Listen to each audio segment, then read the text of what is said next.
The three temptations: first one, to do with the body. Second one, to do with the spirit. Third one, to do with the soul.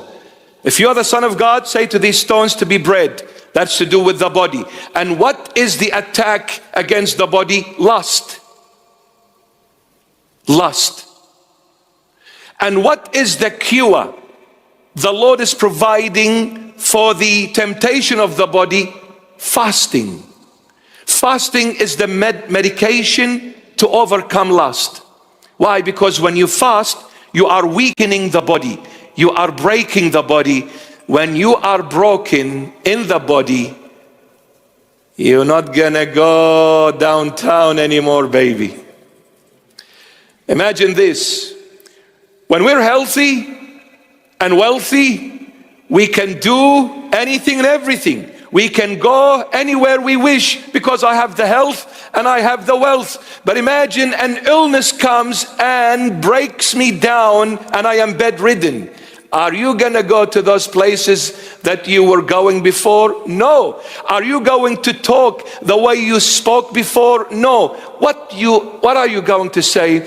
Lord, please, I beg you, I don't want nothing from this world and from this life. Just give me good health. Give me back my health, Lord. I promise you, Lord, I will never ever be naughty again. The Lord gives me the health and I go back to my naughty ways again. He comes and breaks me again, my beloved. Naughty, naughty. So now, the flesh, the body, lust is the enemy. The Lord says fast. Now, what is the enemy of the spirit? The second temptation.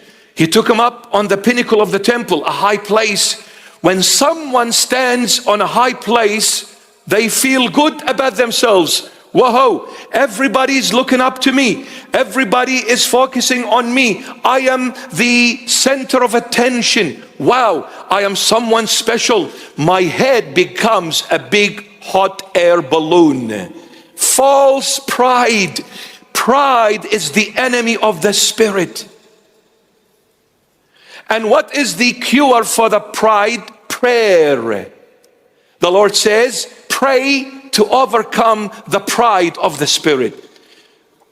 Fasting brings the head of the flesh to the ground. Prayer brings the head of the spirit to the ground. And the third one, the soul. What is the weakness of the soul? Greed. Can you please give me $5? I'm hungry. I don't have.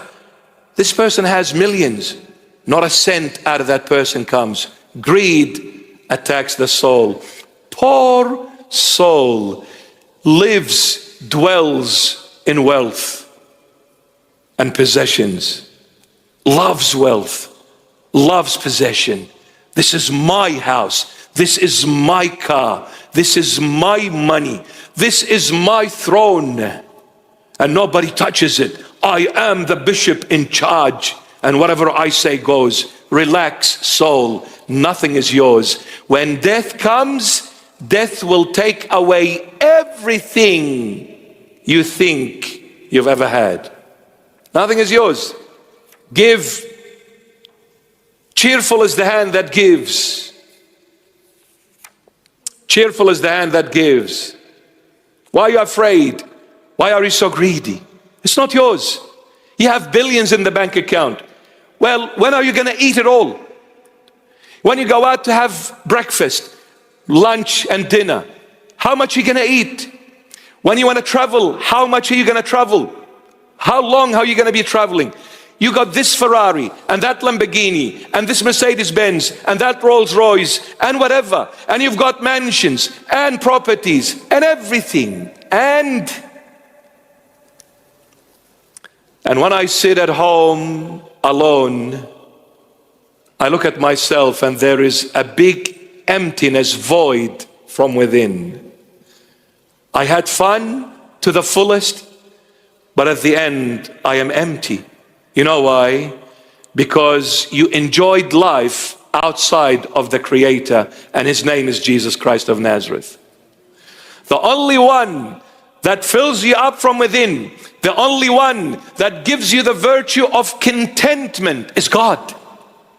And his name is Jesus. He's the only one. The more you give, the Lord will give you more. And the only time you'll be happy when you help, not when you take, when you give, my son and my daughter.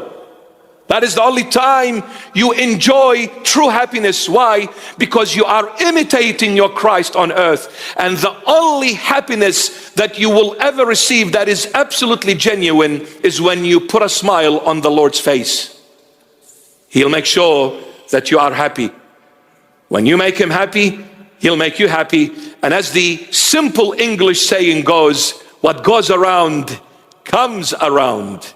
You make me happy, I'll make you happy. You scratch my back, I scratch your back. Now, I don't know if I'm going to have a time to Antonio. I haven't even started. It's half an hour gone. Well, it's not half an hour. There was maybe a hymn, 3-4 minutes, and I said a few words, 3-4 minutes. It's been about 20 minutes. Okay. Now let's focus also on the following. Let's take fasting as a journey. Let's take fasting as a journey. And in every journey, we need to determine the following: destination. Without destination, there is no journey, there is no travel, there is no trip. So I need to determine the destination in order for me to have a journey made possible. When I determine the destination, it is therefore thereafter I determine in what kind of a mean I shall travel with. Is it by the road, on earth? Is it by the sea? Or is it by air? Depending on the destination. Well, since we live in Australia, if you wish to go overseas, it's either boat or plane. There is no cars. You have the Pacific Ocean surrounding this continent, and there is no other means but only the sea and the air. Now, fasting, the intention behind fasting is to get us to Christ. That is the ultimate intention. So it's not about what shall I eat, what shall I drink. And so many Christians waste their time and breath thinking, what do I cook today or tomorrow or the next day? Enough. Stop making food your priority. Your priority through fasting is to get to Christ. What food?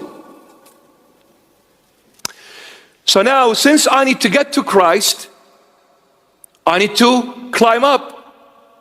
Well, the only climbing up way is by air. I need a plane. The plane is made out of 3 parts. There is the main cabin, the body. There is one wing to the right and another wing to the left. These 3 components is what we call the way of worshiping God, and that is also included in our beloved Jewish Tanakh. One body, the body is called prayer. The main cabin of the plane is called prayer. One wing is called fasting. The other wing is called charity, almsgiving or charitable deeds. Now, fasting and charity are means to get me to my destiny. But the main body is foundational. So it's like the triangle. This side is fasting. The other side is charity. But the base and the foundation of the triangle is prayer. Now, why is fasting and charitable deeds are only means, but prayer is foundational? Because if somebody, what is fasting? Is to weaken the body, to break the body. If someone is sick, the church allows and permits that sick person to eat in order to take medications. That we cannot expect the sick person to fast. Why? Because what fasting was trying to determine, illness has already achieved that. The illness broke the body, we're even now. Fasting is to breaking the body and making it weak. Well, the illness took care of that. And through that illness, the body is weak. So a person that is sick, I don't ask them to fast. A person that is a street beggar, I don't ask them to do charitable deeds. But prayer, I ask everyone to pray. Prayer applies to everyone, every situation, and every condition. The poor must pray, the sick must pray, the wealthy must pray. It is for everyone applicable. That's why prayer is foundational, my beloveds. So I need this plane that is made out of the main cabin, prayer, one wing fasting, the other wing is charitable deeds.